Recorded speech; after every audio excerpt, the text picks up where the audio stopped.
Hello, everyone, and welcome to Unconventional GMs, the channel where we play games with pace, vim, and vigor in about 2 hours or less. I'm one of your hosts, Gaz, but before we get into all that nonsense, you'll notice we've got a new GM, a keeper for this time, because we're going to be playing some Call of Cthulhu. So before all of us players get involved, I'll hand over to Jayson to tell us what it is we're playing this very evening. Hello, hello. Thanks so much for having me. It's great to be here. Just so you know a little bit about me as well. So I'm a writer and editor of ttrpgs, especially Call of Cthulhu, and also the co-manager of the Lightless Beacons podcast, which is also for Call of Cthulhu 7th edition. But tonight, yes, I'm here to showcase my new scenario in Sorte Diaboli, which is featured in the new Call of Cthulhu anthology, Year of the Goat, which you should be able to see in the middle of this lovely setup we have here.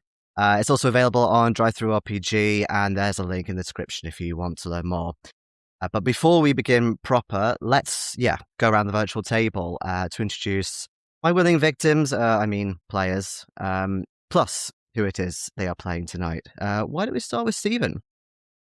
Hi, I'm Stephen. I'm one of the organisers at Edinburgh Indie Gamers. You can find us at edinburghindiegapers.com. I'm also one of the least metal people I know, so that's a great start. I am going to be playing Jari Helland, the guitarist in the band, and its creative heart. Jari has highs and lows. When the creative juices are flowing, he's energetic and full of vigor. When they're not, he falls into depressions. He's prone to getting distracted by the process. He scribbles incessantly in his notebook. Forgets to eat, like subsisting only on alcohol. So that's Jari. Okay. And why don't we do Gaz, our spine of the band, hopefully, the drummer?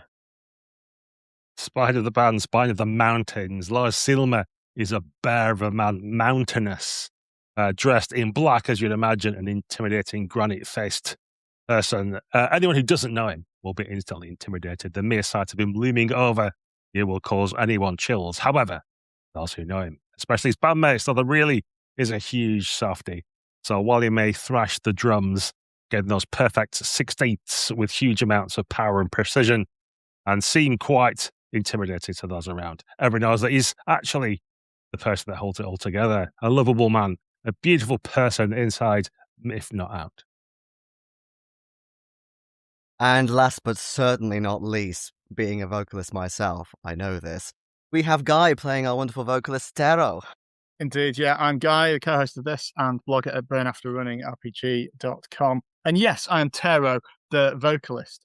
I wasn't listening previously, as frequently happens, to all this nonsense about the spine of the band and holding it all together, creative, like, linchpin of that. I'm the vocalist, I'm the front man, I'm who they come to see.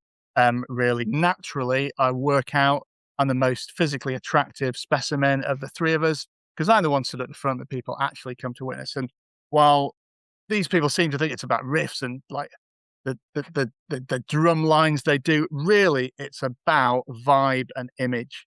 What people come to see is what we produce. And we've got something really, really authentic happening here. Obviously, as the vocalist, I put a lot of effort into my lyrics. And to do that, I've read widely. You'll notice when I'm shirtless, which is often the case when I'm on stage, and even backstage as well, because I need to get into character. I'm covered in extremely authentic occult tattoos, because I have read widely about occultism and stuff, which I'm sure will stand me in good stead as we enter the Finnish forests to film our video. And speaking of, it is spring 1995 when you enter these forests. You are all members of the band Plucked Eye, and you are an up-and-coming metal band from Finland. To kick off the hype for your brand new album, you're recording your first music video on location in one of Finland's most ancient forests. You've had special costumes made, and you've even splashed out a professional film crew, so you're really going and heightening the bar here. We begin in the dead of night as Plucked Eye performs their first take. The energy is high. Euphoria flows through you as the music plays. But as you approach the end of the first chorus, strange discordant noises emit from somewhere. Trilling, harsh piping that pierces above your chugging guitars, your low growls, your drum fills. Then panic shouts. You hear a plane flying low overhead, and then a deafening crash of impact that drowns out any sounds remaining. You don't remember anything else thereafter, and you don't know how long you've been out for. You think you're in the same forest clearing, but as you wake, it's now shrouded in darkness. There's a smell of burnt electronics permeating everywhere.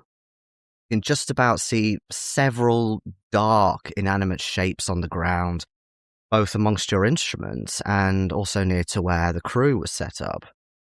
The ground feels softer underfoot as you stand, and the silence is broken with a low creaking sound emanating from where your vehicles have been parked. It gets louder and louder, and then a soft slurping noise joins in. Your vehicles are sinking. To you. I'll stand as best I can, tumbling about, looking for my friends, and also, of course, aliens. But clearly, this was a UFO. There must be, the Greys will be nearby or something. We must stick together, though. Where are my friends? And I'll start tearing up things off the ground, which I'll look for my fellow bandmates. I pull my journal from my back pocket, and I just need to get some of this imagery down. Like, this was some like really intense emotional stuff that's just happened to us, and it'll all slide away. So it's really important to get it documented, like, so that we can filter it into the next album. I'm just looking like, I'm like shouting at my band, did we get the take? Did we get the take? What happened there? That was, Yari, I know you went off on one, but that was pretty good. And I'm looking around to see where this film crew are and check that they've managed to get that recorded. Okay. I'm pretty sure the take's fucked, T. Don't talk like that. Lars and Tero, can you give me luck rolls, please? Don't know if we get hard successes on luck or not, but I've succeeded. Yeah, I've got Success is fine. yeah, hard success or success. Yeah. Okay. Yeah, you're finding it tricky to see. The thing about tonight is that there's barely any moon visible. You've chosen this night specifically to avoid any unwanted lighting as part of your music video. But you slowly get used to it a little bit. You can still see the outlines of the film crew vehicle plus your own cars. You've got a couple of them with you. And you think instinctively to maybe step over these objects, but you're definitely seeing that they're quite sizable, maybe the size of large animals or possibly even people. But I'll let you step over them, maybe with a little bit of a squelch, just as you brush one of them on the leg, and you definitely feel a little bit of a liquid, not a warm liquid, but definitely not freezing cold either. And you feel another shift of the ground and another lurching, groaning sound from the vehicles in front of you. We perhaps should get to a car. I feel a little bit unsteady, and I'll start like lumbering in that direction. Yeah, but let's get to the be van, careful what you yeah. stand on. I think maybe. Yeah, Yari, come here. Like, get out of the notebook for once, and maybe just let's all get in this. Let's all get in a car, and maybe we can get some stable ground. Maybe something's happened here. Okay. Yari, I'd also like a luck roll from you, please. Okay. That is, yeah, that's a success. Okay.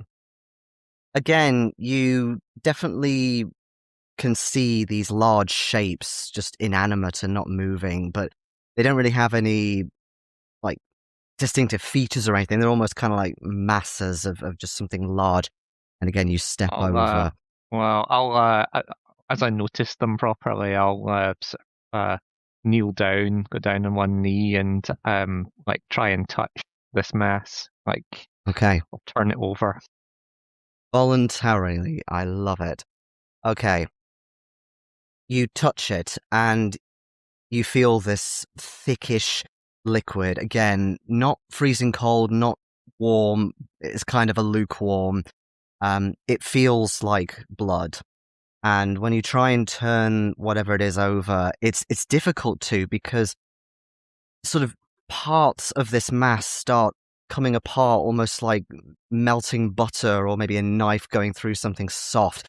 And then you feel something sharper, which you realize is a tip of a shattered bone.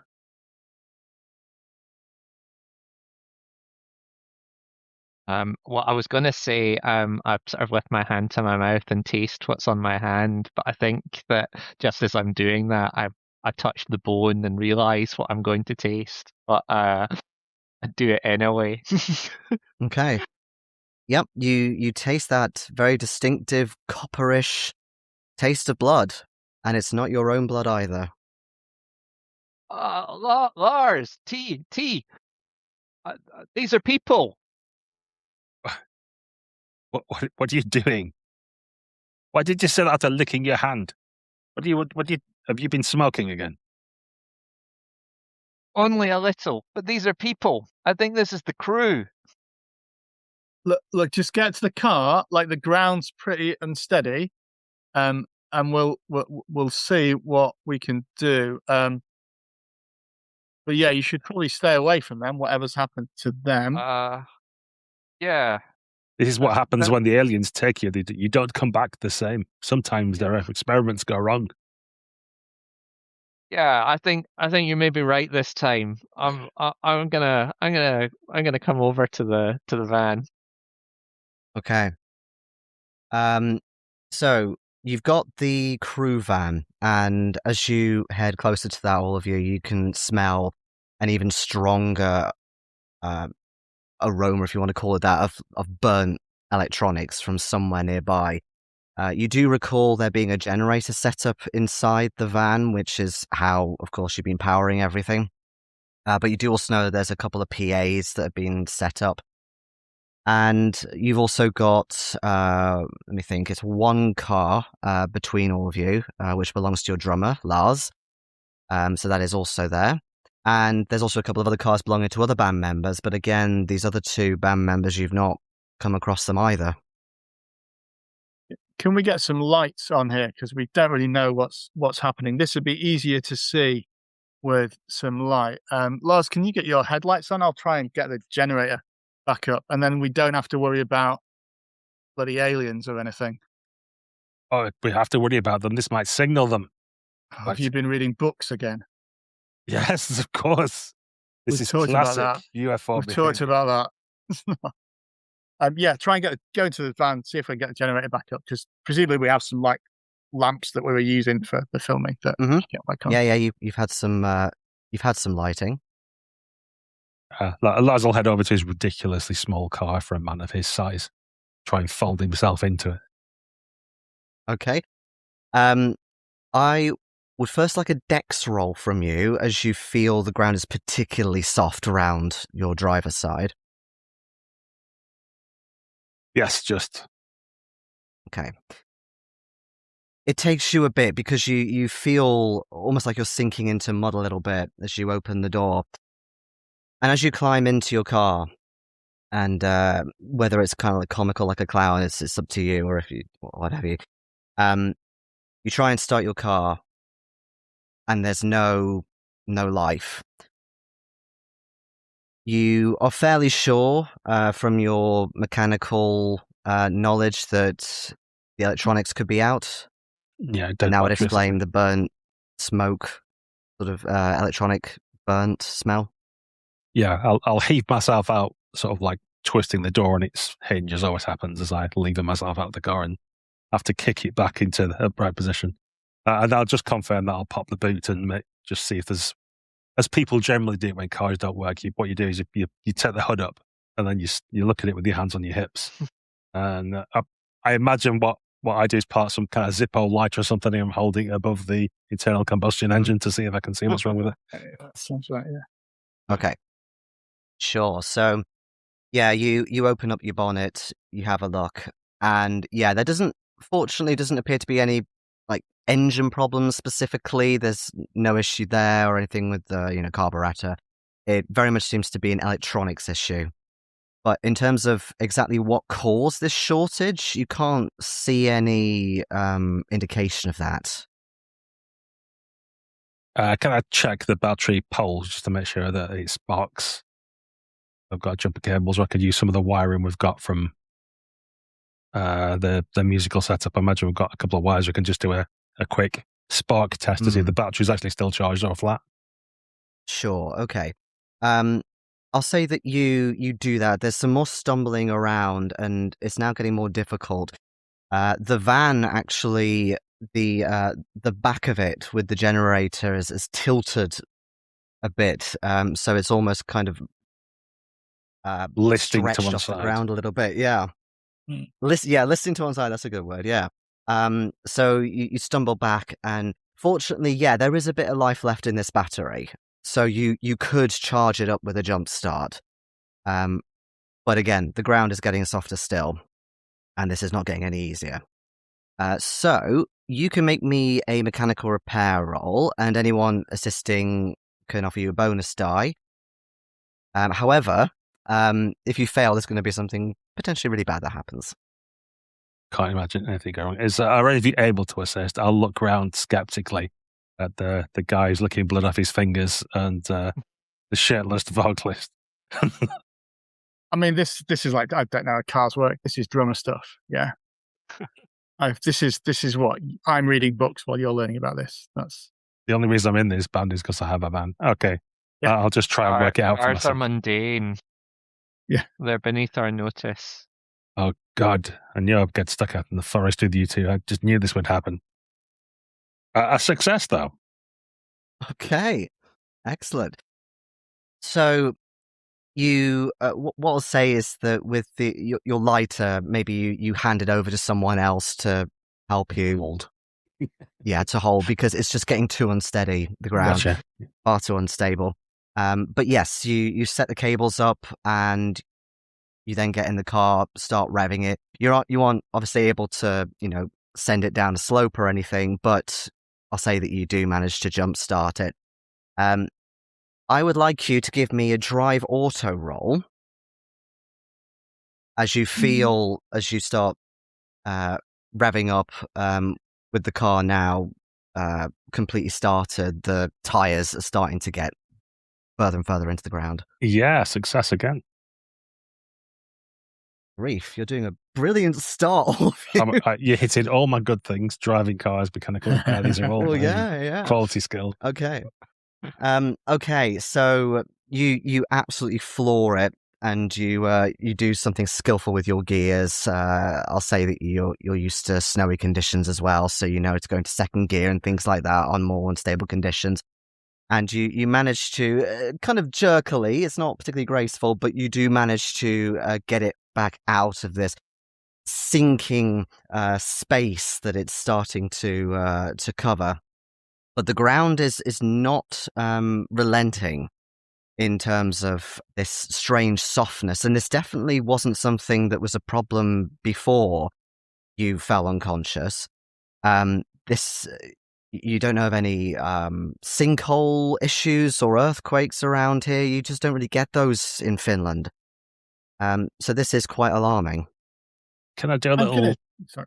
I was just going to say, if I do a little slow drive around once I've got out of the initial problem, just a little slow sort of circle around with full beam on, so the others might be able to see something with a bit more lighting and that kind of thing. Oh, yeah, absolutely. You do get to see things. Yeah, when you do your full beam, the entire site is now in front of you and fully visible in all its horrible, bloodied mess.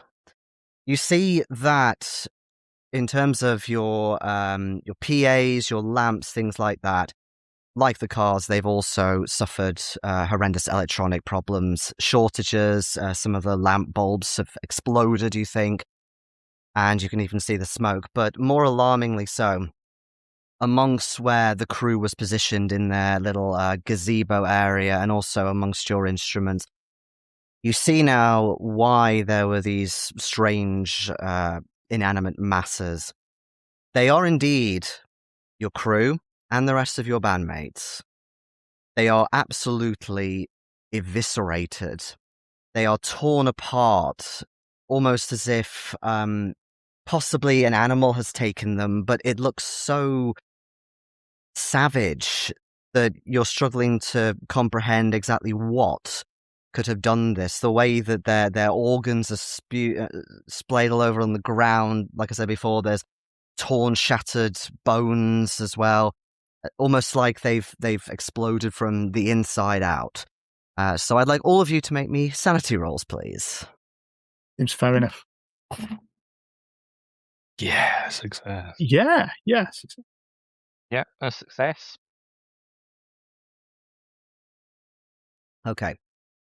So all of you will lose 1, and whether you're Lars in the car, whether you're outside witnessing this as the lights come on, you see the blood and you see the viscera all just sort of spread around and seeping into the soil. And for a moment, you feel this strange primordial instinct. Perhaps you hear the sound of a snarling dog or a sort of tongue licking its lips from something. And you smell something, tasty. And just for a moment, that's how it feels. And then you snap out of it. I'm like, put my hand on Yari and say, what has just happened? We need to, we should get somewhere else. Lars, but the car like start waving at you to get us so that you can drive us away. Yeah, I'll dim the I headlights. don't and then drive understand. on. What would do this? What would do this? It's not aliens, I'm telling you that. Side of the car going, it's definitely aliens. It's definitely aliens. They'll believe me now. And I'll sort of like gingerly drive the car over, trying to avoid the softer spots and keep it on a firm footing. What's concerning to you is, whilst you're able to keep control of the car, Lars, pretty much all around your film site is still this strange softness. This soil is just not giving up in trying to engulf everything in this area. Okay, I'll manually wind the window down as hard as I can until eventually it does sweating a little bit by the time I've got it all the way down. The floor here is not good. We're going to sink into it. We need to find somewhere better, and we need to be away. I dreamt I was some kind of monster for a moment there. And you see a large spliff appears in his mouth, and the Zippo spot lights his face up. Passing the lighter back. Yeah, there you go, down quickly. Yeah. The other two of you, is there anything else that you attempt to recover before getting in the car?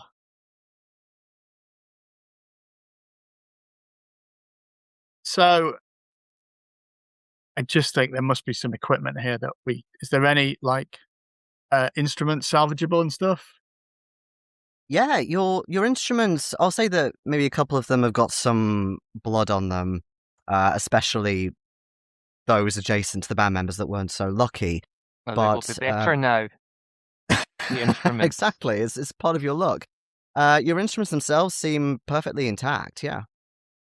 I'm going to try and take one of the cameras as well, in case it just has some footage on it. Oh. Okay.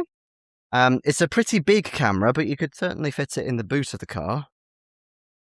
Yeah, or I'll get do that. Lars to carry it. Yeah, I'll do that. I'll heft it into the boot. Like we should take this as it tip it into the boot and it sinks a little bit further, obviously, into the ground, I imagine. Yeah, Yep. I'll look a bit sad as I recover like my favourite symbol, but I think that's probably all that we can afford to take in the car. I'm gonna grab my water bottle from where I left it, where we were performing. I imagine it's probably full of vodka. Mm-hmm. That makes total sense with your character. Okay. Perhaps if I tried to find somewhere better to think about what to do, but staying here seems very foolish. Let's go. Let's go. See if you can get the car out there as we all pile in, and it no doubt sinks even further. Yeah. All three of us in, but never mind. It does sink a bit further, yes. You Lars, also maybe we should be noticing in the there's- car. You can push.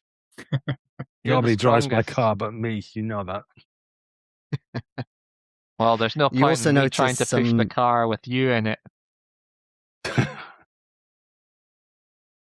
leaves are now beginning to swirl around the site, which is odd because you don't recall there being any wind when you were outside. But it's as if they're being picked up by something and thrown around. I'll look out of the wound down window up at the skies, and they're coming back. This is the sign when they come from the skies to take people. Yeah. Just drive, Lars. Just drive. Let's get us to some solid ground. We can work out. We can come back for the stuff later. Yeah. Okay. Yeah, you step on it, and again, there's this pulling from the soil and perhaps something more as you feel your hearts beating hard in your chests as you leave the film site behind. You traverse through these wilds for a time, and perhaps you're trying to find a road or somewhere, like you said, to catch your breath a bit. You can certainly do the latter, but the way you came to this film site, there was a tarmacked road about 4 miles away or so, and then you turned off onto a dirt track. It was bumpy, yes, but it was perfectly visible, and well driven. And yet, there's no trace of it anymore. There's no paths back to civilization either that you can see. Which again, whether you've traversed these forests before or not, these forests are well. They are the what's the word? They're a hotspot for ramblers. You get people in here all the time. Obviously, not so much in winter, but spring this time of year in particular, yeah, you tend to get quite a few people. You can't see anything. There's no trace, and it's almost as if the soil, the undergrowth, it has covered everything. I can't see the road, friends. I don't know. Did you write it in your book, perhaps? What? Can you see? I'll flip back to full beam and just see probably just trees everywhere I turn the car. We need to stop this prosaic thinking. Our conscious minds are going to betray us. We're lost in the woods. We need to listen to nature. We need to close our eyes and open our third eyes, and let the world guide us out. I mean, that's a great idea, Yuri. When we talked before about who the practical people were in the band, you weren't in the discussion, remember? It's not like stick to the ideas. I think you might be right. We might need to leave the car and try and look for some signs where we can trace it. We can come back and get it later, but maybe the answer lies a bit. We must be just lost somewhere. We must have taken a wrong turning somewhere. So maybe going through the woods. If we just keep going in the same direction, we'll come to the edge, won't we? And we'll hit. There's ramblers all over here. We'll hit it. We must have just lost the road, and I don't know. We got turned around a bit there with the soil.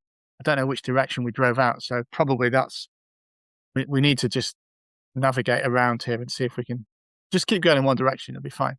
Maybe you could climb a tree and get a vantage point. I can give you a leg up.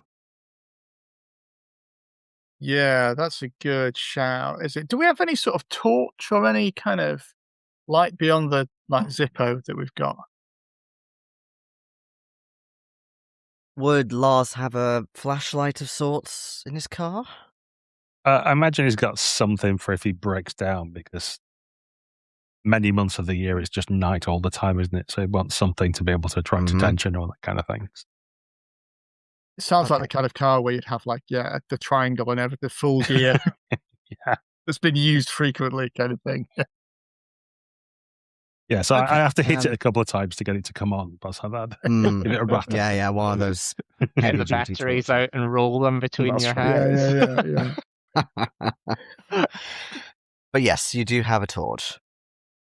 Yeah, I'll try and climb up a tree now. I'll try and get a bit of a vantage point and take a torch. See if I can find the most likely looking solid tree to climb up and see what I can do. See if I can get up and get a bit of a sense of where we are. Okay.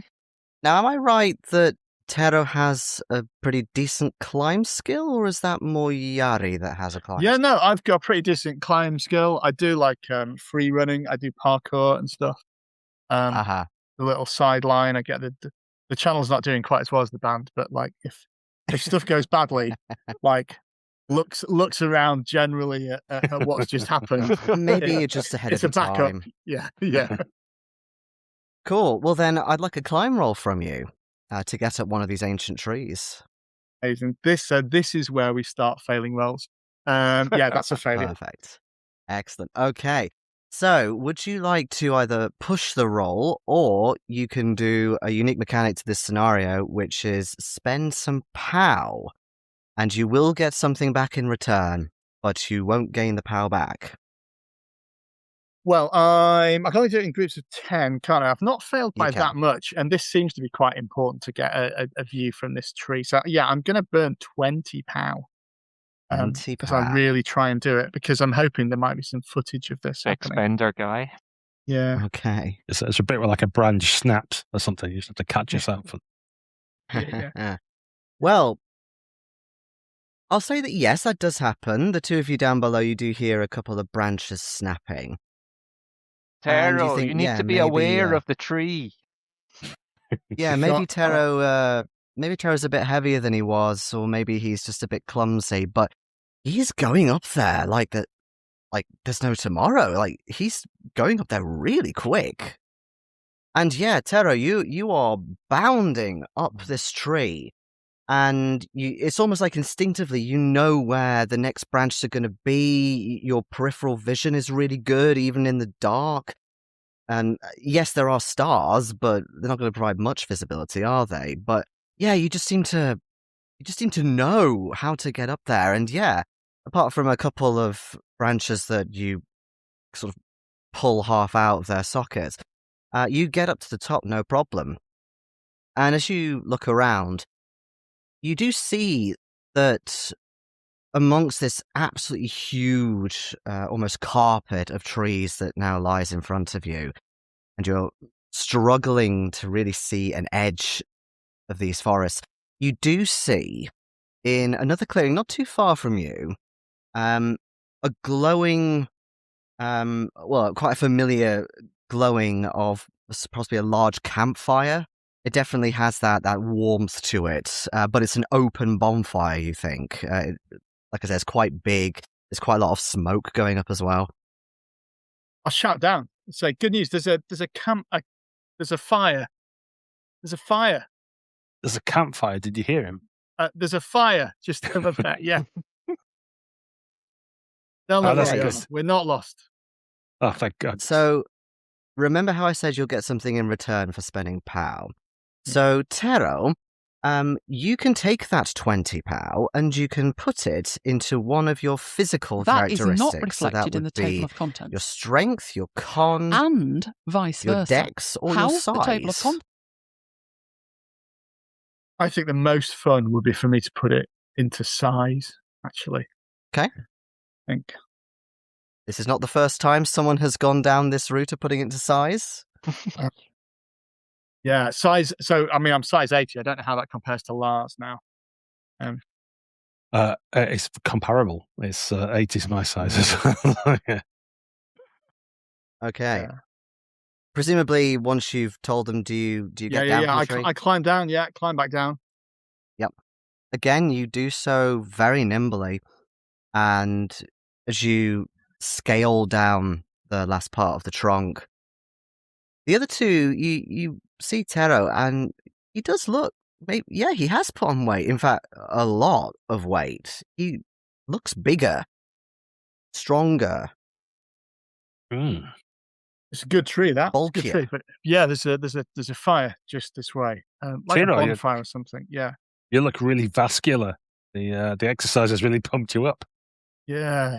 I feel good, actually. I feel good.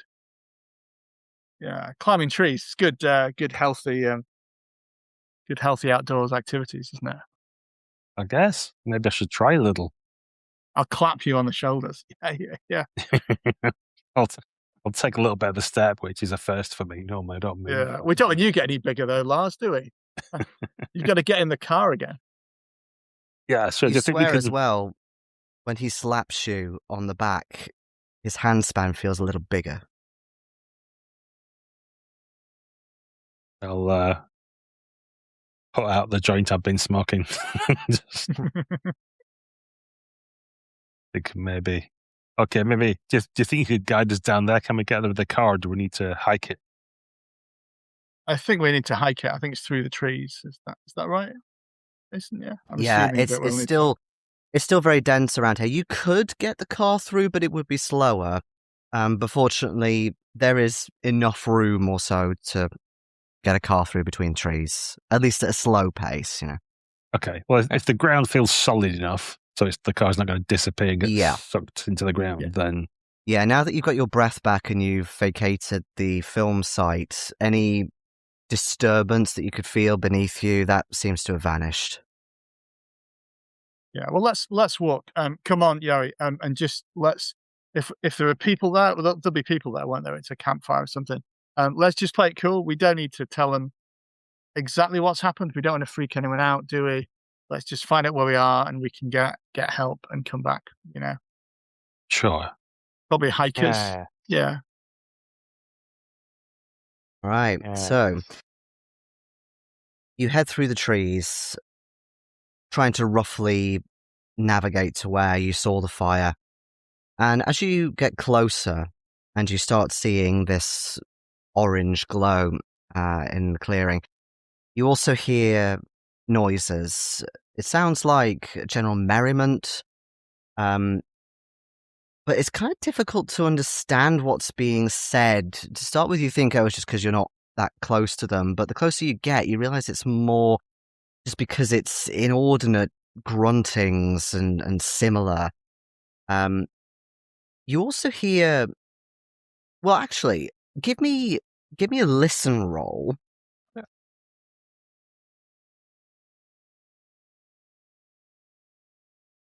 I have passed on a fifth of my skill. Oh, it's an extreme for you. Okay, that's very, very good. Yeah, I failed. Yeah. Fails from the two of you. Would either of you like to push the roll or spend some pow? Not with that roll. I'm blissful ignorance right now. Anymore. Yeah. Okie dokie. I'm just asking. All right, so Yari, with your tuned ears, and maybe because of what you were saying before, and that you're trying to listen to the earth and get attuned to it. Amongst the shouting, the grunting, the sometimes pleasurable wailing, you think, you hear the sound of piping, discordant piping coming from somewhere in that campsite. And as you get through the trees further and you come across the campsite, before I tell you what you see, there's definitely that piping sound, very similar to what you remember from earlier before you blacked out, although it sounds different. It sounds a bit more like a jig, like a folk jig, but also really odd. The pitches keep bending, the rhythms keep changing all erratically. It is very bizarre and take out my notebook and take some notes about this. This is interesting. And I whisper to the other two, going to be okay. They're musicians. Like when can we pick out this piping now we've been explained to us? Or... Listen. Yeah, I'll say that you do, but it does take you a second to kind of tune to it and really hear it. And yeah, it does sound familiar. In terms of what you can see, yeah, there's this big open bonfire going on. You can smell cooking. And then you realize that some sort of large deer carcass is being half roasted on the fire. And then you notice that these people who are tending to it, they are not clothed, or if they are, they've barely got anything on them. And they have these wide-eyed looks about them. Very wild and disheveled looking in their features. Some of them you think maybe were too impatient and actually started eating it raw or tore part of it off to eat it raw. There are others that are by a tree close by who appear to be extracting some sort of sap to drink from there. And there are others dancing around the fire, again being merry. There are others pleasuring each other sexually. It is an absolute revelry going on in this place. One of them spots you after a couple of minutes of you, whether you're staring, whether you're furiously writing things down about these panpipes. And they approach you curiously. In particular, they seem to be paying quite a lot of attention to Tero.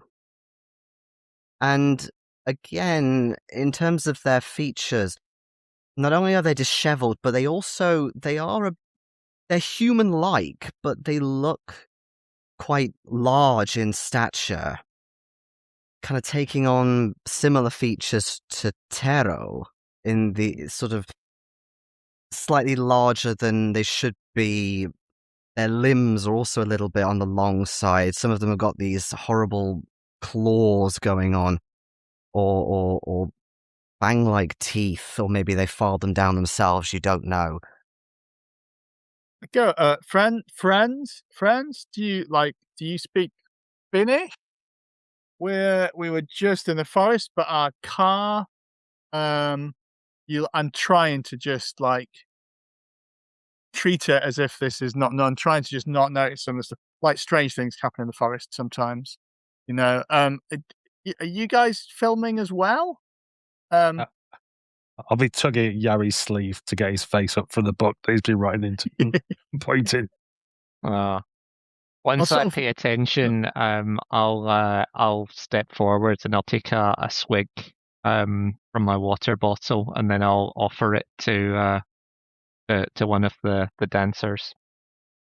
Oh, okay. Cool. In that case, then... Drink? I'll have a drink with us. Friends? Okay. Friends.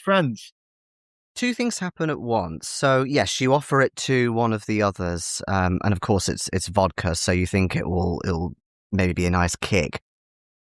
They look at it a little confused, and they start doing that, realize there's a liquid coming out, and they stop themselves, and they realize it's a drink, and they start just downing the entire thing with barely a bat of an eyelid. And sort of shake themselves off a bit. Good, yeah, good. And it's good.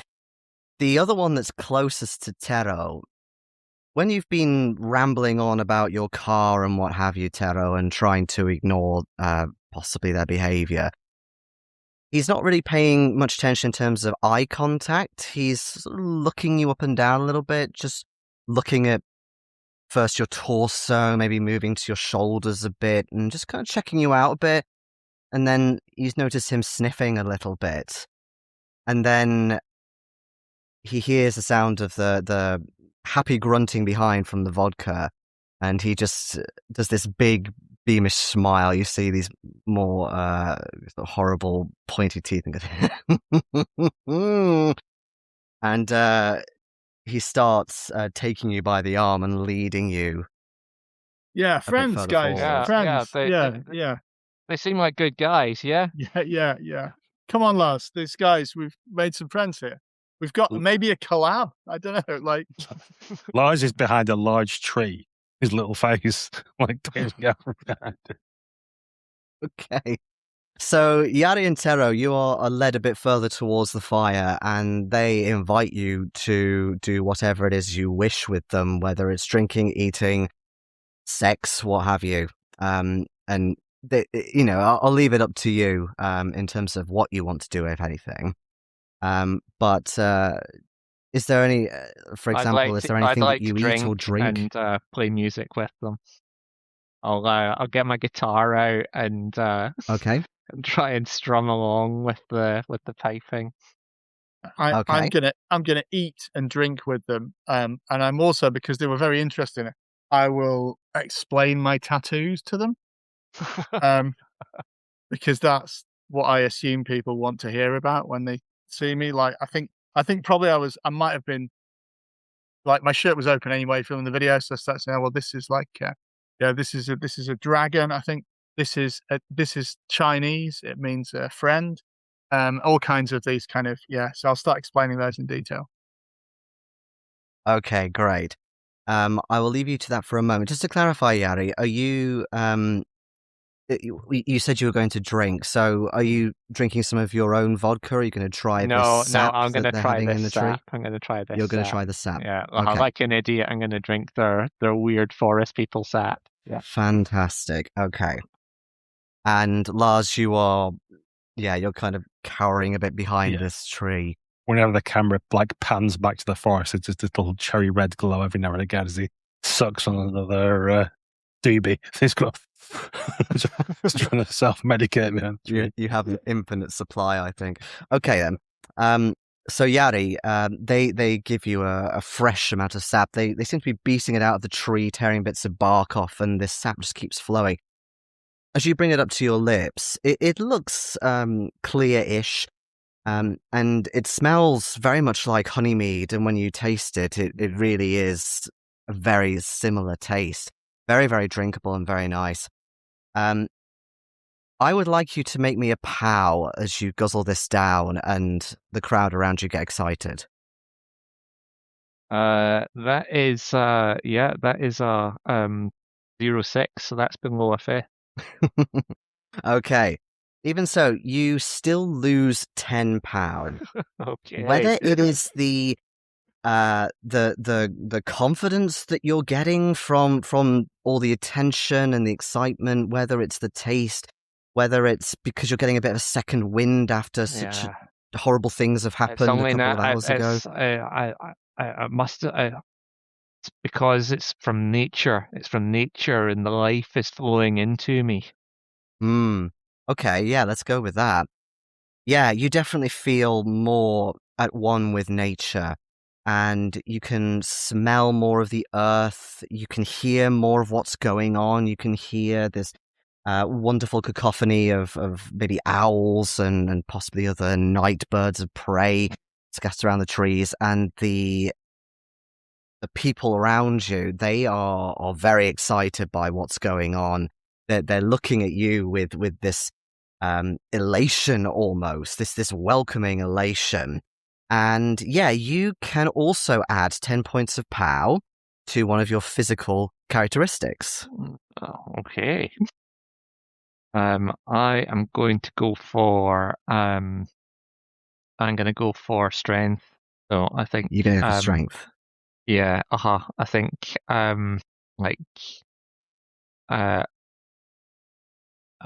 Yari's sort of like emaciated form, like with, underneath his shirt his ribs show through his skin, but I think like as he's dancing his muscles are rippling and it's almost like he's filling out. Yeah, and the people around you, they're sort of giving you like basically mimicking your biceps. They think they're great, and one of them even invites you to arm wrestle. You've never armed wrestled anybody before, or at least successfully. Yeah. You're lanky, you're underweight, and yet now, if you choose to, you can. You're not super strong, but you are definitely competition for them. And again, they're loving it, and they're getting it feels really great. It feels wound up by great. this. You're loving the energy. Where's Lars? Where's Lars? He should feel what this feels like. Speaking Lars, come into the firelight. Join us. Come on. This is Lars, amazing. You're seeing all this play out in front of you, and you see as Yari drinks this whatever it is, and he stands up again, kind of like Tero, but more to do with just his muscles. He didn't have any muscle, like his arms are skin and bone. Suddenly he's a bit more buff, like he's worked out for a long time. You know, he's bulking up. And the people around him have really noticed and are really cheering him on. And at that point, you hear something behind you, and you see one of these people approach you with some sap and goes,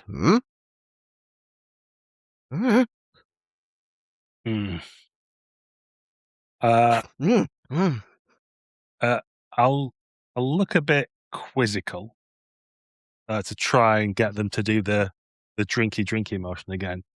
And then when they do, I'm going to try like wrestle him and try and pour the sap down his mouth, just to see what happens. If anything weird happens to them, or like, I'm not drinking it without them trying it first, so I'm going to grab hold of it. And Okay. Give me a fighting brawl roll with a bonus die, because they were not expecting that. I'm going to need it, I think. Not great. The bonus die actually helps. Yes, so I get a success. Okay.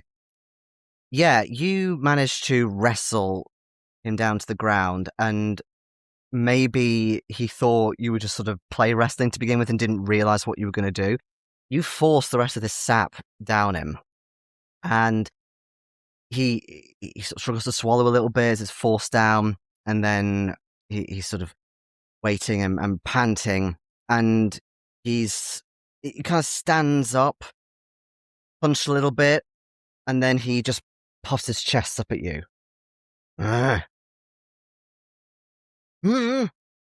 I'll come lumbering into the clearing. That's Tero. I'm not sure about all this.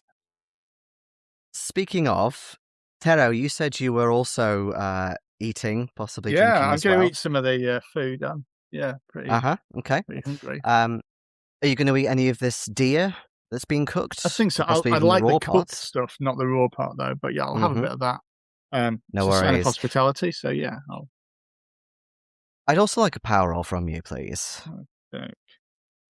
Power's not quite as good. Tero, I'm not sure about this. Don't what are you doing? Stop. What? That is actually a success, just a normal success though. Okay. Once again, you also lose 10 pow.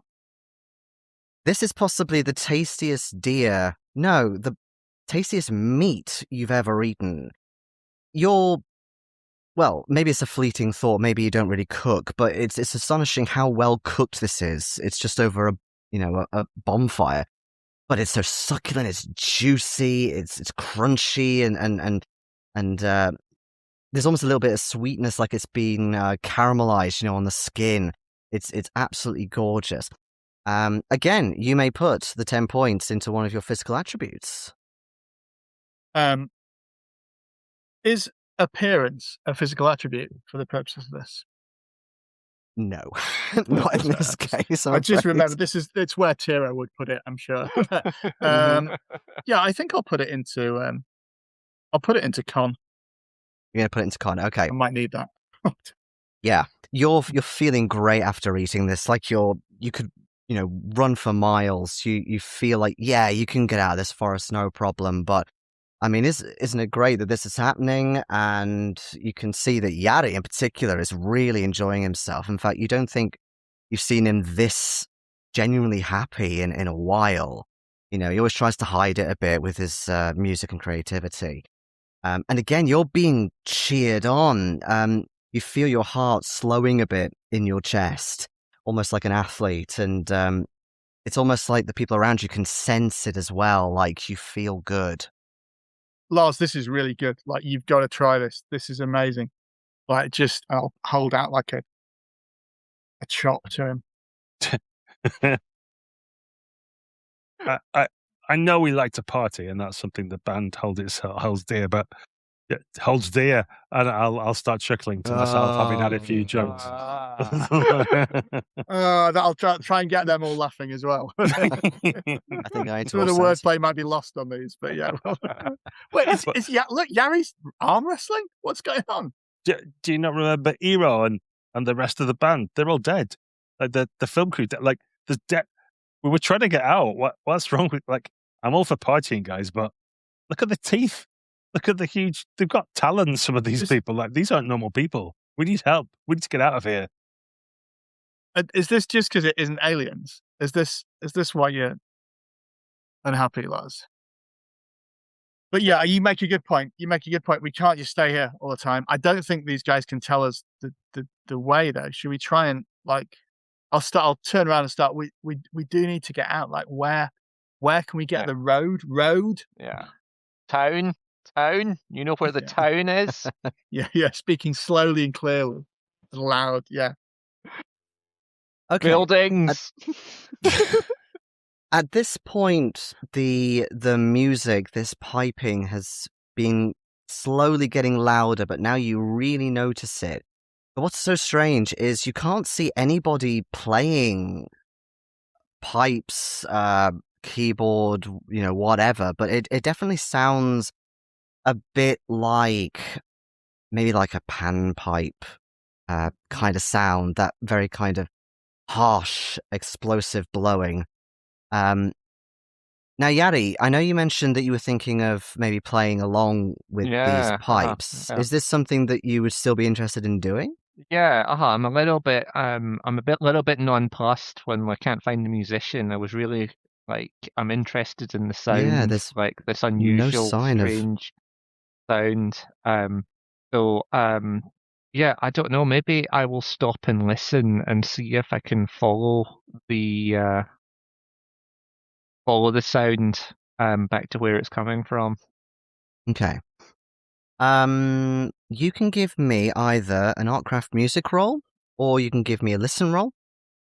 Okay, I'll go for music. Oh, I failed. Okay. I think I would like to push that roll, though. I was going to say, Artcraft music is one of the skills in this where you can't spend power against it, okay. and the reasons for that will probably be revealed later, but you can absolutely push it. How would you like to push the roll? I think that Yari goes to the center of the clearing where the bonfire is burning, and I think he lies down on the ground and closes his eyes and lets the music pour into him, and to try and get a sense of where it's really coming from. Okay, give me another roll. I've passed this time. Okay. You lay flat, face down on the ground, and again you can smell the richness of the soil and everything underneath, and maybe you even curl your fingers around and get a feel for it as well. And you can feel this just a very slight tremor that must be from the music, or maybe it's even from people dancing around you and thumping the ground.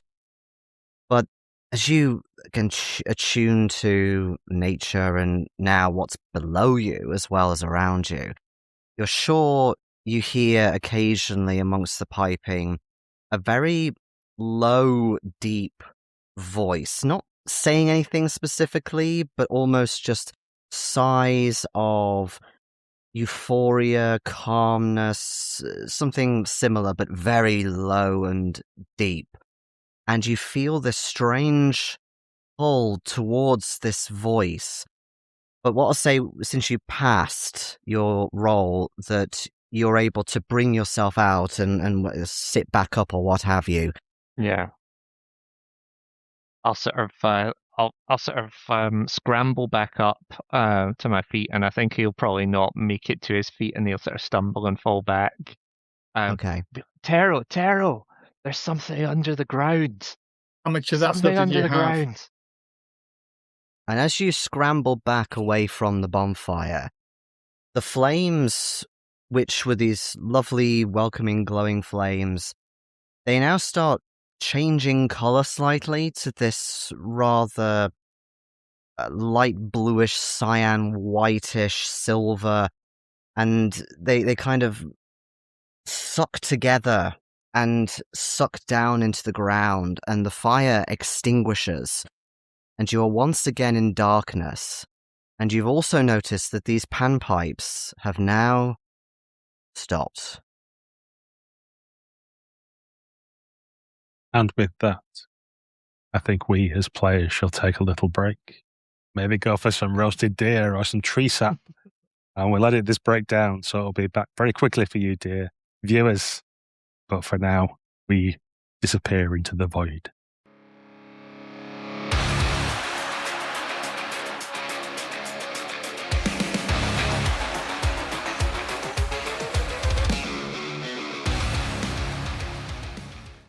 Welcome back. In the first part of this spooky adventure, our heavy metal band, Viking Metal, I think we are, was out getting a wondrous, highly paid camera crew to do us a great promo video in the wilds of Finland, but it all went wrong very, very quickly.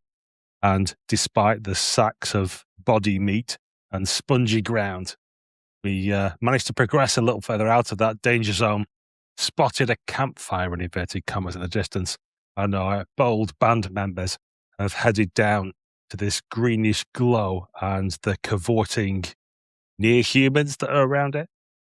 Despite some of our trepidation and some of our just absolutely gleeful embracing of what's occurring down there, drinking tree sap and half-cooked meat, the lights suddenly went out and we rejoined our band once again. Over to you, Jayson. Yes, you are once again shrouded in darkness with this deafening silence. Except there are a couple of differences. The masses are obviously not there. They are standing up and they are not inanimate. And you can see them slowly moving towards you, seemingly still being able to see you. And you hear their low breathing.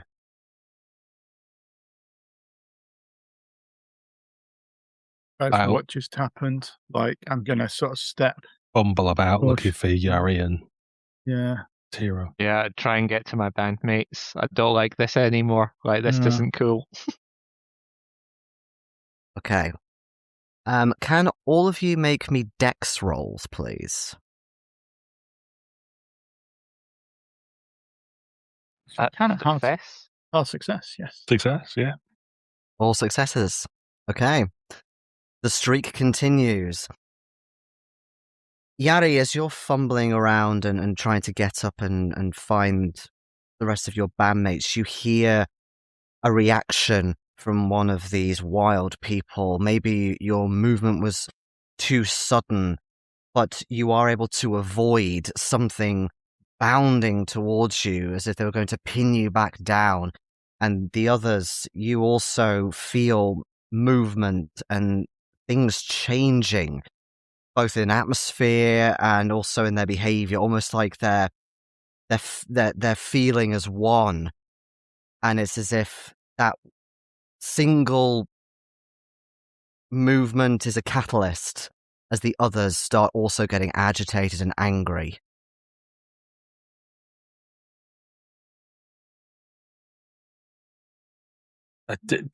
Tiro, are you there? Yeah. Lars, is that you? Where's Yari? He drank a lot of that stuff, didn't he? I saw him lie on the ground. He was scrabbling about. Yeah. Something's got my foot. Oh, it's you. Yeah. Sorry. Let's find Yari, and maybe we should get out of here. Maybe we should. I'm over here. Yeah. I think one of them tried to jump me. Right, just stay calm. We'll try and get together in one sort of group. Yeah. Keep shouting out to us, and we'll find you. Okay. You use your voices to guide each other towards you. But, of course, these people can hear as well as seemingly see. And you're having to struggle more and more to keep away from them. What I'll say is you are able to converge at least in a similar direction, and I know that your general intent is to move away from this campsite altogether and maybe even try and hide, try and flee. So I would like you now to make me con rolls, please. Of course, I know for one of you, it's particularly good about this. Yeah. Yeah, that's good for me. I'm a big, strong boy. Yeah, 0-1. Used at that Good. look. Well, perhaps unexpectedly, I've got a half success. Okay, a hard success for you. You should all have had the deer, guys. I feel amazing after this meal. How about our Lars? Yeah, I succeeded. You see as well. I thought you were reluctant to say because you felt terribly, but no, I obviously didn't hear you. I'm a big, strong boy, and it's con rolls are down my alley. Okay, so you are able to converge, and you can see like there's some of them now that are really close and are practically breathing down your neck, and you run for it out of this campsite, back into the trees, back into hopefully some sort of cover, but they are kind of like the soil earlier. They are unrelenting, at least for a time. But Tero, given your, shall we say, newfound capabilities, you in particular managed to urge the other two on as time carries forwards and some of you begin to tire. You get some separation from them, but there's definitely almost a feel in the air that there is a hunt that is commencing or that is taking place, although there's no horses or horns going off or what have you. But eventually, after maybe several hours, it's difficult to tell at this point.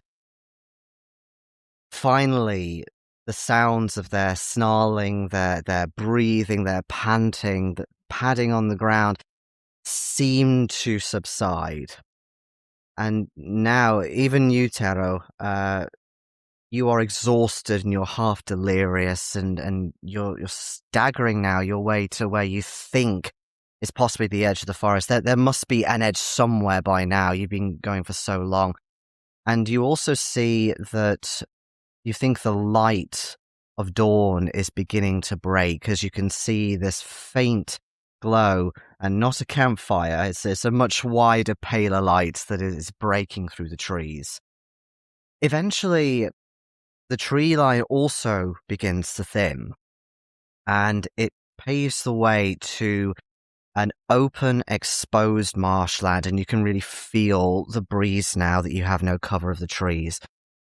Beyond this marshland, you see a large lake, and hopefully some help on the other side. There must be at least some fishing shacks, some boats perhaps. There's always somebody on a lake in Finland. That's the rules, isn't it?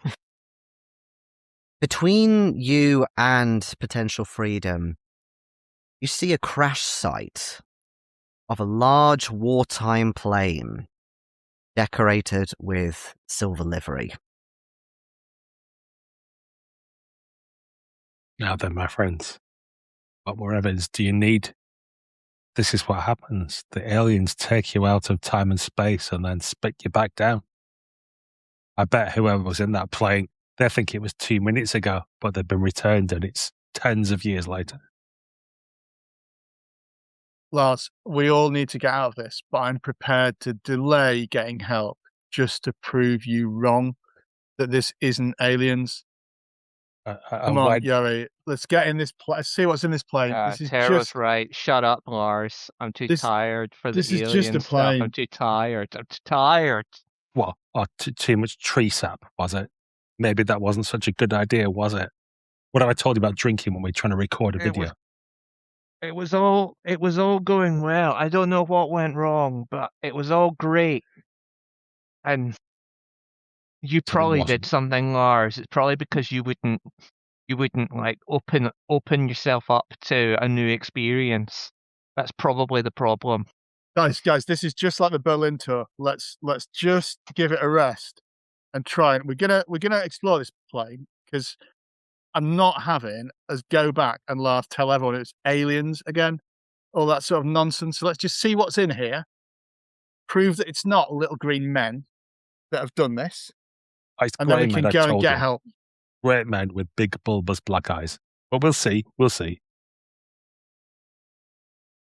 As you Bullshit, approach Lars, this plane, bullshit. as you approach the plane, it is quite a large plane. It's not just like a little, private plane sort of deal, and it's certainly not a modern commercial airline either. Like I said, it looks like a wartime era plane, and I'm not talking recent wars, I'm talking maybe Second World War sort of period. It's also surprisingly intact, but it's come in at quite a sharp angle. So the tail is sticking up a bit in the air and half broken off the main body. But you can see the windscreen is pretty dirty, but you can see something that is just resting on it inside. And it looks like a pistol or a revolver of some kind. I mean, try and get in to get that. I think Okay. that could come in handy. Yeah. We were being hunted a minute ago, weren't we? So I can give you a boost up. yeah. Okie dokie. Yeah, you think you could get to it. There's still one of the side doors that you could maybe pull off, although it is quite stiff. Alternatively, there is another part of the windscreen that is cracked, and there's quite a lot of glass still stuck onto the frame, but you could maybe lower yourself in. I think I can lower myself in. I can fit through there, no problem. I mean, you've got no chance, Lars, but No, I'll wedge the door off. It's okay. You show Just off. remind us, Tero, what your size is now? it's 80 now. Yeah. 80. Okay, well, we'll see how Yeah. how well your words stick. Okay, I'd like you to maybe a dex roll, but that's going to be with a penalty. Penalty dice, is that? Yeah. With a penalty die. That is, that's a failure by lots and lots. Okay. Would you like to push or spend some pow? I would like to push. Yes, Mhm. it's out of the reach of my POW at the moment to fix that. Okay. So I would like Okay. to push that. How are you going to push the roll?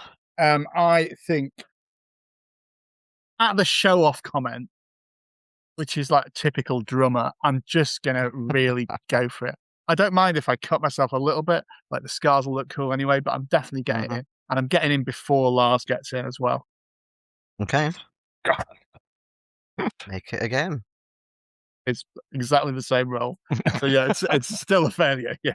Okay. And is this also above your POW or is it below your POW? It's above my POW. Yeah. It is above. Okay, so a fail on both. Amazing. Yeah, you cut yourself quite a lot, and again, you knew you were probably going to do that, and you didn't really care. It stings a little bit, but you try and mentally brush it off. But it's as if almost like a predator smelling blood. You get this smell of the copper. Maybe it's just because Yari was drinking it earlier or something, and it's just a psychological reminder. But you cannot get this feeling of blood, this smell, and then the taste out of your mouth, and you feel a bit of sort of saliva as you lower yourself in and cut yourself a third time, and you're sure you're tasting blood, and then you realize that you've cut your lips, but not with the glass, but with your teeth that seem to be jutting out of your mouth and not really fitting in it as well anymore. I would like you to lose 20 POW, please. And again, you can put that into a physical characteristic, but also you're going to lose 6 sanity points. Okay. 6 is quite a lot, isn't it, in one go? It is, isn't it? There's a rule It's- that applies here, I think, isn't there? Yes, it is. Potentially, I it's going remember to be a correctly. bout of madness for you. I'd like you to roll me an int to see if you fully comprehend what's happening. I'm afraid I actually do. Yeah, that's an extreme success on it. Oh, you very Yeah. much comprehend what's happening. You have absolutely put 2 and 2 together that those people that you met at the campsite, they are what you are going to become if you don't get out of this forest. And you feel this primordial instinct almost wrestling mentally within you, trying to take over your mind, your body, and everything. Just remind me, where have you put the 20 POW into? I've put it in Dex, Oh, in Dex. Okay. so I'm going faster now. That's quite fitting, I think, and that's possibly why you managed to get into the cockpit. But yeah, you feel torn almost. You are in this body that is changing, and you are very conscious about your body, Taro, and it looking good. And in some ways, it is good because you're big, you're strong, and now you're fast. But also, you look different, and you don't really know yourself anymore. And there's all this chaos and lack of familiarity and grounding going on. And I think that's going to just cause you to lash out, really, at anything and everything that's still intact in here. Yeah, I mean, I wonder if I'm bright enough to still get the gun, but then that's going to be the lash out, isn't it? I mean, I think what goes through your head is it's a gun that's probably been there for so long, it's going to be useless now. Who cares about it? Yeah, I'll grab it, smash out the window, throw it into the lake. Well, you're not that close to the lake yet, but there's plenty of sort of marshy parts that are wetter than others. So yeah, you can throw it into something like that. A couple of bubbles come up. Yeah. Okay. And as the gun hits the water, you've triggered the next part perfectly for me. Thank you so much. You're welcome. The rest of you see the little ricochet of water come up as one does when it's thrown very hard into water from a great height. But then you start noticing other bubbles appear around it. And then there's some steam. And you see almost like a large boiling pan. The water is boiling, or at least on its way to boiling. The two of you not in the plane, you need to make me dodge rolls, please, to see if you can get to the plane before you are burnt. Oh, that is a fail. I pass. I think it's because I was trying to get the door open by the side of the plane. Uh-huh. Yari, would you like to... You can't push, unfortunately, in this, because we are kind of going into combat, but any power you want to spend? No, a POW won't help me now. I don't have that much POW. Okay, no worries. In that case, then, you still get to the plane, and it seems like that part is at least drier, and obviously you can climb onto the plane if you wish, but you still catch some of your foot in this now boiling, searing hot water, and that's going to be a 3 points off your HP. Yeah, okay. That is definitely going to smart. Yeah, I'll howl in pain, and once I've scrabbled up onto the plane, I'm gonna like pull my boot off and like prod at my burned foot. Pig like, foot. Wincing. Oh, okay. Yeah, this is not just a first-degree burn. As you pull it off, you even take a bit of first layer of skin with you. You think as well there's maybe a bit of bubbling starting as well on the next layer down, and sort of little bits of seeping of liquid coming out. And as you I'm gonna howl pull in off my pain shirt and and I'm wind, gonna wrap up the foot and like try and get it back in the boot. fair enough. But as you howl in pain, you are sure that you hear another howl coming from somewhere in the distance. And as you're scrambling with your foot to try and maybe patch it up, maybe not, and just stuff it back into your boot, you and Lars, you also hear the panpipes. But this time they are almost like a march for war. Well, knowing that Terror was getting inside the plane and I can hear smashing and things like that, I'm assuming that Terror's under attack or fighting something. So I'm trying to wrench the door off the side of the plane while, I've got Yari howling behind me, hopping about on one foot. So I just think it's just being a drama queen and trying to draw attention. But I need to go and help Tira, so I'm going to try and wrench that door open and get to it. It's either the guitarist or the vocalist who's the drama queen. We all know this. They give me a... Yeah, exactly. Give me a strength roll, please, Lars. Sure. Yep, that's a success. Okay. Like I said, it's stiff, but it's openable enough. So yeah, you pull it off and you head through. You notice you're kind of in the main part now where there's not many seatings, so you assume that it was for cargo, and you do see a little bit of just sort of Flotsam Jetsam type stuff that's just scattered around. You see bloodstains as well, especially on the seating. And as you get into the cockpit, or just as you're about to do so, you even see a couple of posters up. They're sort of big band type jazz, maybe, posters of some Swedish group from times past. Maybe back to the 30s, something like that. But as you get into the cockpit, you see that, Terror's been just smashing everything up. He's in fits of rage. You're not entirely sure where that gun went. Although if you're still keen to try and get it, you could make me a spot hidden roll. No, my thoughts from my bandmates. So seeing that he's having one of his episodes, as we call them in the band, I'm just going to try and get him in a big bear hug and calm him down. I'll be whispering in his shh, it's okay, don't worry.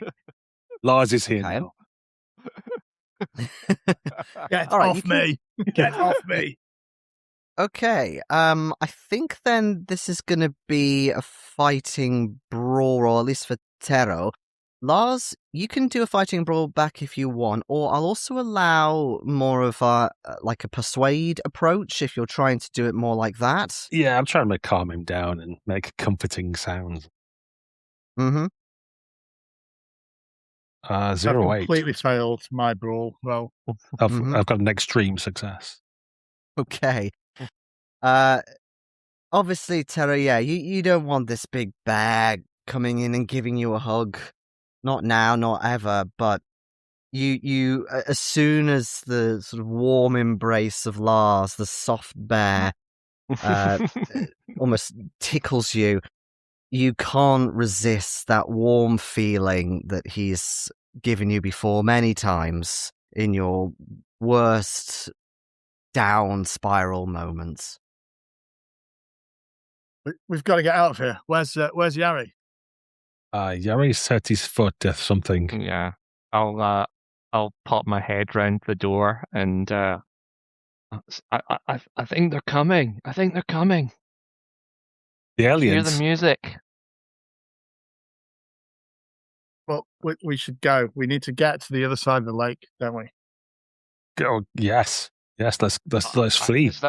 Is there a parachute in there? Parachute. Yeah.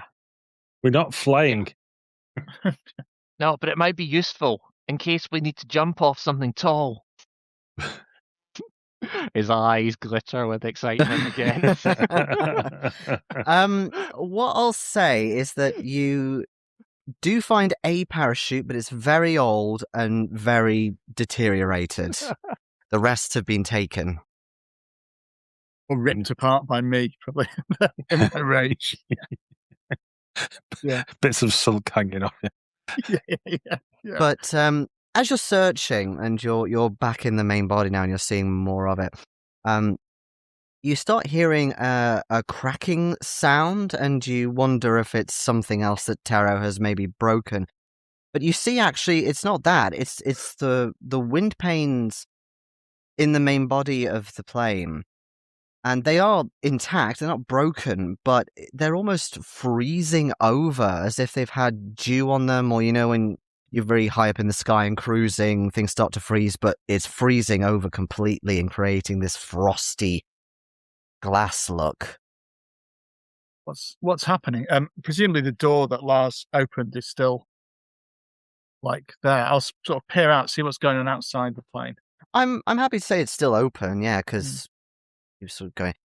Yeah, you step out. You instinctively put a hand on the side as you step out, and you feel this incredible cold from the body of the plane, and you see that the boiling water has subsided, and kind of like the wind panes on the plane is starting to also solidify and frost over. It's getting cold out here, guys. Well, we should definitely see go. your breath appearing as you say that, and then you feel another tremor beneath you. But it's not from the ground softening, you think. You don't all start sinking. In fact, it's almost like something pushes or maybe even pulls the plane by one end, by the tail end, in fact, and causes you all to tumble. So I'd like you all to give me dex rolls. I'll also accept climb if you'd rather. That's a success. I'm Extreme going success, actually. to spend 20 power to make that a success. Hey, that makes all of you. Okay. You can once again put that into one of your physical characteristics. Yeah. I think, can I split it? Yeah, you can split it.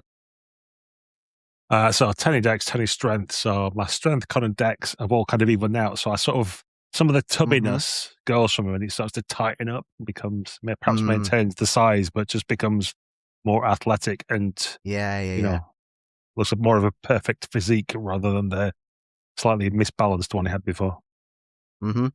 Yeah, you can, I'll say that you see some veins as well start appearing, and you're looking really quite swole. Okay. So all of you tumble a little bit. You manage to grab onto something just to steady yourself, or maybe even hang on to, as this tail end of the plane seems to just tip suddenly. And then stepping out from behind, you see this huge figure that casts a shadow on the plane from the morning sun for a brief amount of time. And you see this face that starts looking through the window. And given how large this thing is, its face just kind of is cupped around like this, so you don't see all of its features. But really, the only way I can describe it is, for those of you, probably Lars, actually, since you're into aliens and stuff, and Terra as well, into the occult, it reminds you of a Greek god called Pan. That sort of goatish, faunish look. But this form, it's got all these horrible misshapen eyes, almost like a spider, but a kind of coagulating in and out of each other. And these horrible set of teeth, this forked tongue that comes out and starts almost scenting with it. And you can see also there's something hanging around its neck, although you can't see what, but there's something with a thong of rope that is hanging around its neck. But as you peer into the many, many eyes of this creature, I'd like all of you, please, to make me sanity rolls. No. No. Oh. Oh, is that a no from everybody? How wonderful. It had to happen sooner or later. Yeah, excellent. Okay. All of you see this massive, massive figure, and given the sheer size of it, the scale, and the fact that you realize that it was this thing that pulled the plane or pushed the plane with such force and strength, this monster is really something greater than anything you can comprehend or reckon with, even with your modified physique, shall we say. And yet it seems to have some sort of strange longing in its eyes, as if it's found a long-lost child that it's been searching for such a long time. And as all these emotions come flooding through you, all of you are going to take a d20 off your sand, please.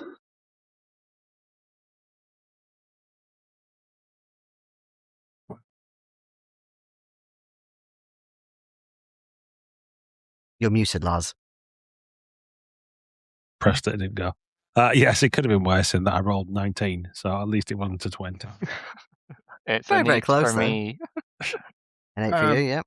I took 7, but that's on top of the 7 that I've lost already this session.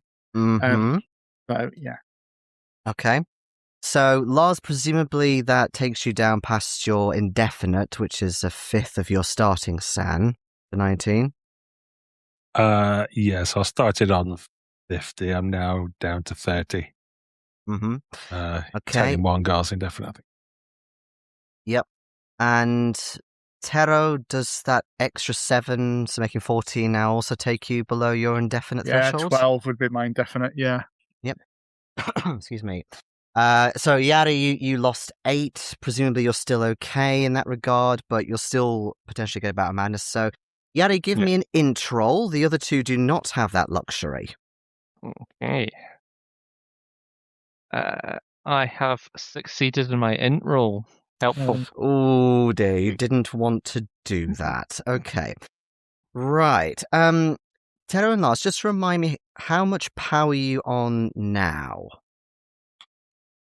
10. Power, I'm on 30. Which is the same as I I had a feeling that Tero at least was getting Yeah. close to nothing. Okay. All right, so let's deal with Yari first, since you're all into bouts of madness now.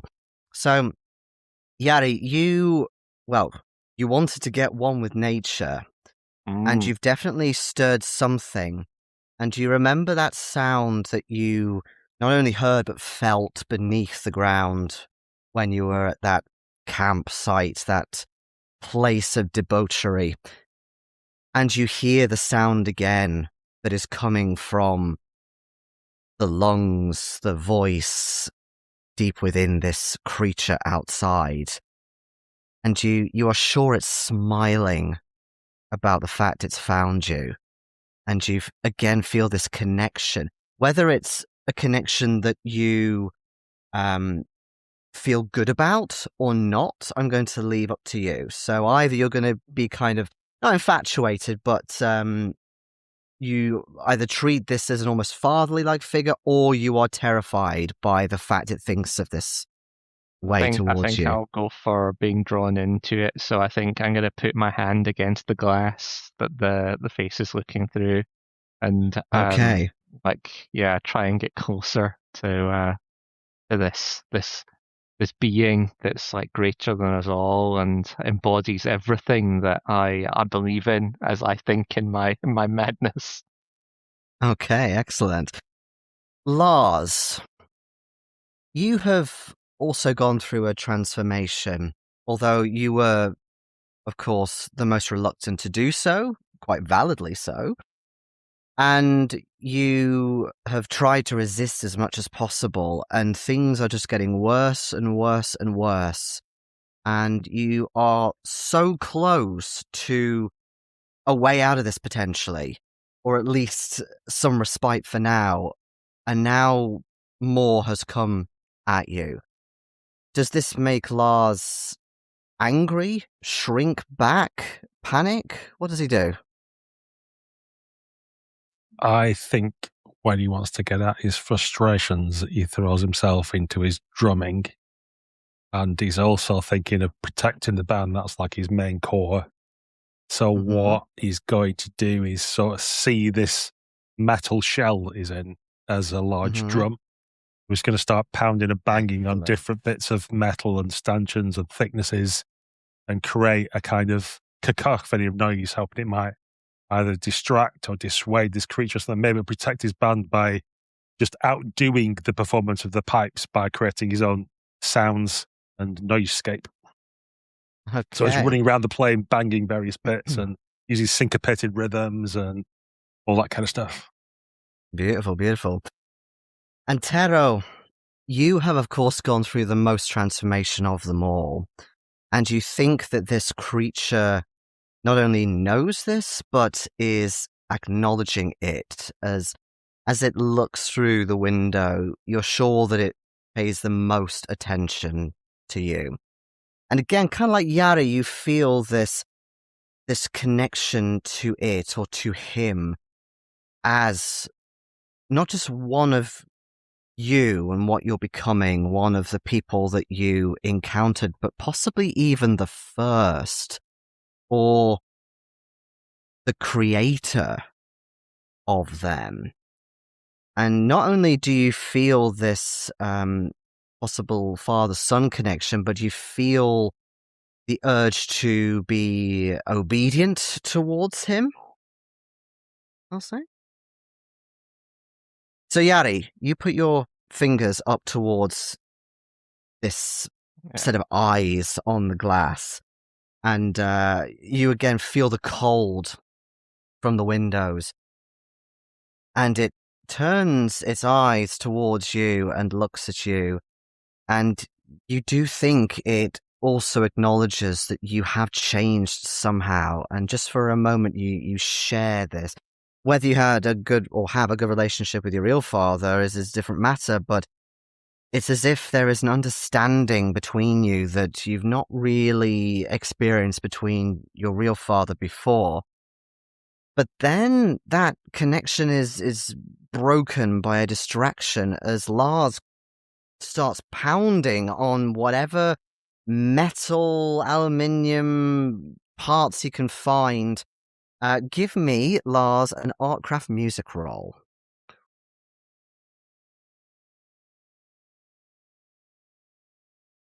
$44 out of 50, yes, success.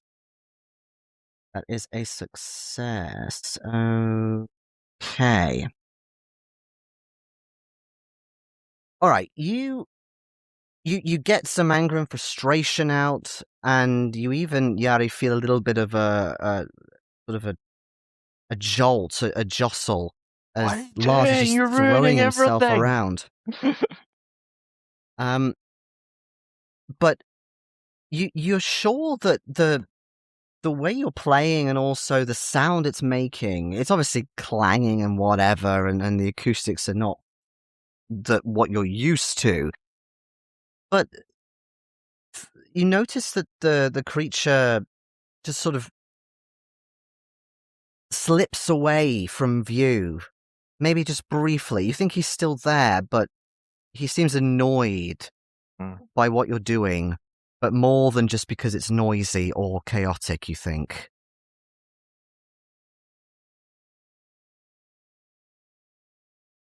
Driven him away. What are you doing, Lars? What are you doing? Doing what we do best. Come on, let's put our minds together. Let's just play one last glorious song of Valhalla. Let's forget this discordant world in which we find ourselves. Let's sink ourselves into the pure, clean 16th notes of our songs. Let us play one last time together, brothers. And I'm going to try and force like a rhythmic beat at high pace to try and like get all the minds focused on.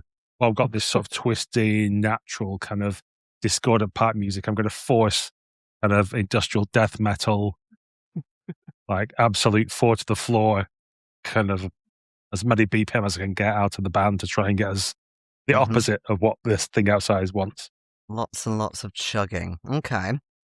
Well, before then, I would like you all to make me power rolls, as you mentioned the panpipes again. Again, you're kind of doing this for me almost. It's great. The panpipes surge and crescendo all around you. That is a 0 very 1. big fail. Very Yeah. big fail. Yeah, big fail. Yeah. Oh my god, amazing. As the drummer, I know where the 1 is. Exactly, rolled the 0. Yeah. I think maybe me and Yari join in with the pipes. I think Yes, possibly. Yeah. We're Shut not listening up, to Lars. you anymore. Shut Yeah. up. You can't hear the Quiet. pipes. Yeah. Drums Said aren't every real time we music. practice. You've just reminded me of, I mean, I'll tell you later, but you just reminded me of something that my old drummer used to do with just one.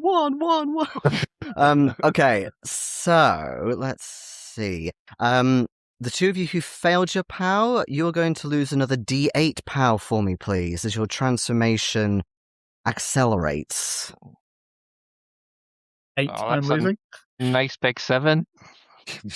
Excellent. Okay. You can still put those into characteristics, physical characteristics still. That softens the blow a lot. Yeah, thanks. It does, but you are damn close, aren't you? I'm on 2 power now. Yeah, okay. So Tero is now barely recognizable. Where have you put those 7 points of power this time, Tero? Strength, okay. You are looking even more buff and swole than you were before. The size that you've taken on accumulated. There are now there's more muscles rippling through. You're seeing more veins, but also the veins are much darker than they were. Not just from exerting yourself, but there is a strange blackness to some of these veins, even almost like a terrible infection, and yet so infectious in possibly a different way. Lars, you are still trying to, I guess, coax everyone to play. Make me an Artcraft music roll.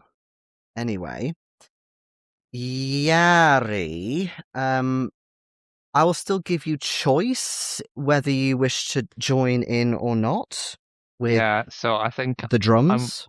I'm looking sort of wistfully towards the window, but when when the beat starts and Lars is drowning out the pipes, and I can't help, I start nodding my head, and my guitar's in my hands almost before I know it, and I start to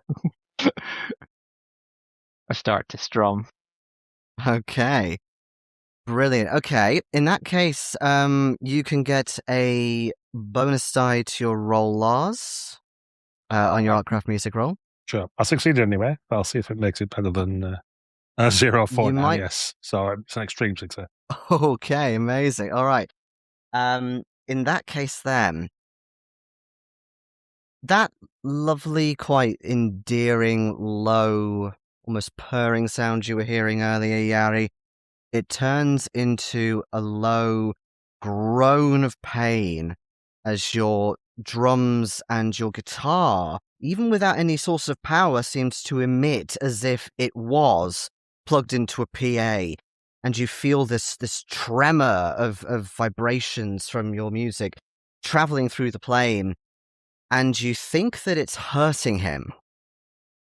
Tero, whilst this doesn't hurt you specifically, physically, you definitely feel a sympathy of sorts for this creature.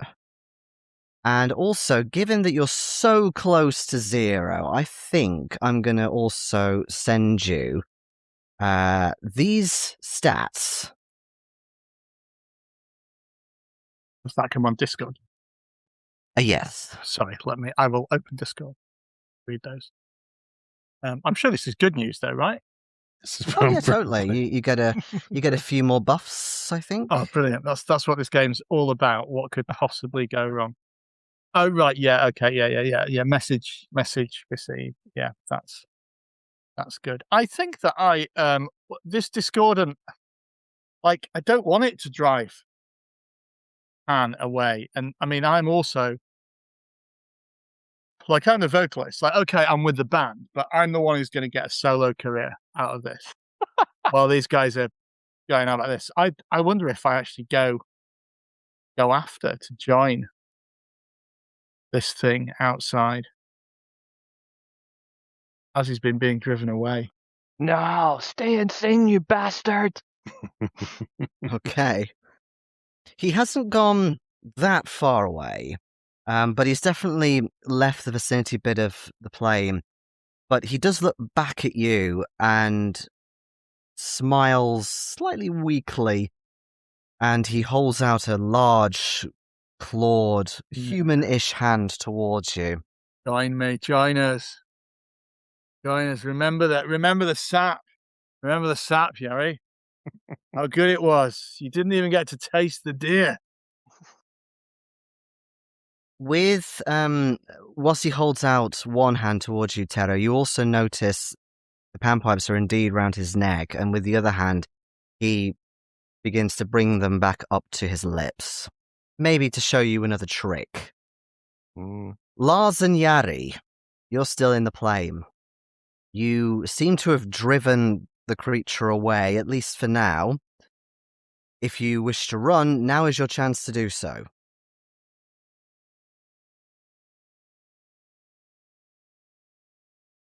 I'll be like almost screaming because I have to after the sound of my drumming in an aluminium plane. But I'll be shouting across like, I can't. We can lose him, but you're the soul of the band. We can get a new vocalist, the tenor penny. I can't lose you as well. We should go back. No, we can't leave him. Taro, come back. Don't throw away everything that we've made.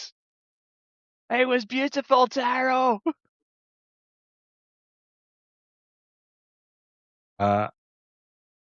Like it's too late for him. I'm going to try and grab Gary to drag him out of the plane and away. Yeah. Mm-hmm. And we have to go, and I'll just I'm gonna do let myself... one big crash to reverberate to give us a few seconds, and then try and grab you and pull you back. Yeah, I'm gonna let myself be dragged away, but I'm gonna like look wistfully back towards Taro as he goes towards Pan.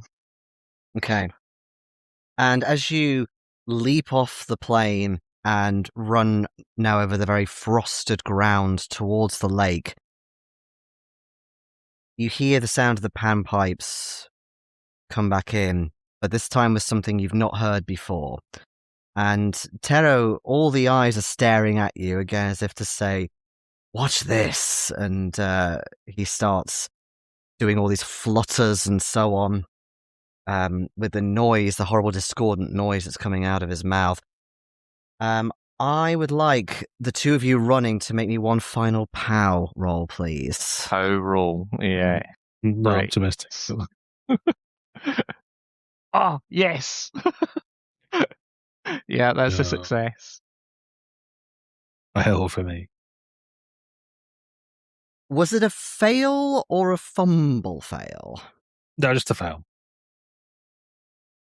Just a fail. Okay. All be for the best. All right. So, you both, even though with a success, you both feel something gripping your heart, and you're struggling to breathe a bit. Yari, you're pushing forward, and you're trying to keep these terrible panpipe sounds out of your mind and your head now that you know their power. Maybe you're focusing on the guitar music that you were playing a few minutes ago. Maybe you're still playing as you run. Who knows? I will allow anything pretty much at this point. But you can see that Lars really is struggling. And you feel this seizure of your heart take over, Lars, which causes you to buckle and catch yourself on the ground with a hand. And you're struggling so hard to breathe as you're crawling forward a bit. Tero, you see this huge bear go down, reduced to a crawl. I think I would like to. I think I instinctively run towards Lars to try and get him up, check if he's okay. But I'm not sure what I'm going to do when I get there. He always got me in a hug. Couple of options. So he always got me in a big bear hug, didn't he? When I was upset, so maybe I should do that. Yeah, maybe he needs calming down now. Yeah, totally. Tell him it's all right. Give me a strength roll. Music. Strength roll. Oh yeah, quite good at that now. Yes, that's a hard success. A hard success. Okay. Lars, you feel Tero reach around for a hug, and you start feeling your bones popping. Roll. Jerry looks back and you see that he's overjoyed that you've decided to come with us after all. It's gonna be okay. It's gonna be okay, big man. Don't worry. It's gonna be fine. Just out of curiosity, roll your regular sort of fighting damage, Tero. So D4 plus a D6. Yeah. 5. Okay. Presumably not a major wound, but it does hurt a tad. Mm-hmm. Okay. Yeah, I'm just going to bloodedly, mindedly be trying to drag myself with one hand, taking Tero with me, looking at Yari looking back at us. I'm gonna run back towards them. No, Tero, you're crushing him. You're crushing him. Get off. I'm gonna swing my guitar at his back. Oh, okay, interesting. All right, we'll do this then before we finish. Yari, give me a fighting brawl. I'm not sure how much damage a guitar officially does, but I presume it's going to be a D8 plus your damage bonus if you hit. Is 100 a good in this game? No. Not traditionally. Okay. In that case, then, you, like a large, hefty club, you swing towards this Lars dragging Tero along, and you're trying to aim for Tero and not Lars, and then it slips out of your hand and goes flying and lands into the bogs, goes through the thin ice into the water. And by this point, Pan has gained some ground to follow Tero. Some more wild people are also following. The two of you who are not so feral, you drag yourselves or run across the rest of the bogland to this little beach, this bank of the lake. And you see that there are people nearby who must be up early in the morning who are fishing. They look extremely startled at this. And yet, whether it's the Finnish demeanor or whether there's something that they've had to deal with similar to this before, they shout at this congregating mass of figures coming towards you, including towards Pan. And one of them reaches into, near to a satchel at a shotgun and starts letting off a couple of shells up into the air. And Pan, he looks again annoyed, but not too fazed. But instead what he does is he turns away, the boredom now starting to increase in him. He calls the rest of the wild people back. Tero, do you follow? No, actually, I don't know. I think I probably do, don't I? think. Up to you. You can make a sanity roll for it if you don't try yourself. That's a good idea, isn't it? I'll make a sanity Okay, roll to okay. see if I go back or not. 09. Yeah, no, I'm gonna stay with my band. Okay. I think.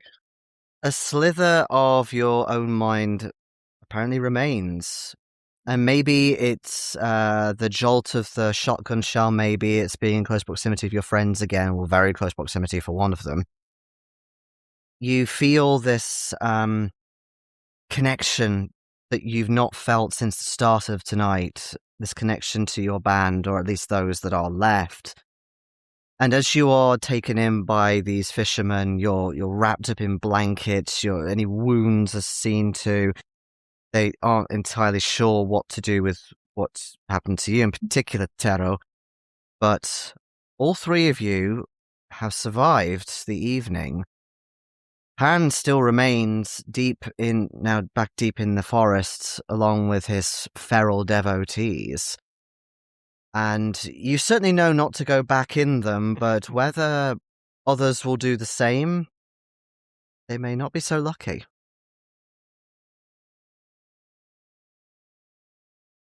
My drum kit's still in there. Might still be footage in the car. Maybe it'll be okay in the daylight, I say, looking across the sun starts to come up. But yes, that was in Sorte Diaboli. I hope you enjoyed it. Yeah, thank you. Wonderful Yeah, stuff. Thanks very Thank you, much. Jayson. That's amazing. And thank you all our viewers for watching as well. I hope you enjoyed it. As Jayson mentioned at the start of the show, you can head down to the description, find a link and go and buy it for yourself. There's a bunch of adventures actually in that book, all really good. That's good as well. Yeah, there's 12 in total. 12 in total. Oh my. If you head over to our playlists, you will see there's also some other Call of Cthulhu games you can play, as well as a variety of other things, including this cast and others. So do feel free to check that out. And also check out the Edinburgh Indie Game Scene, the Ben After Running blog, what Smart Party do, and various other items and many things that we will put in the description below. Until next time, dear viewers, bye for now.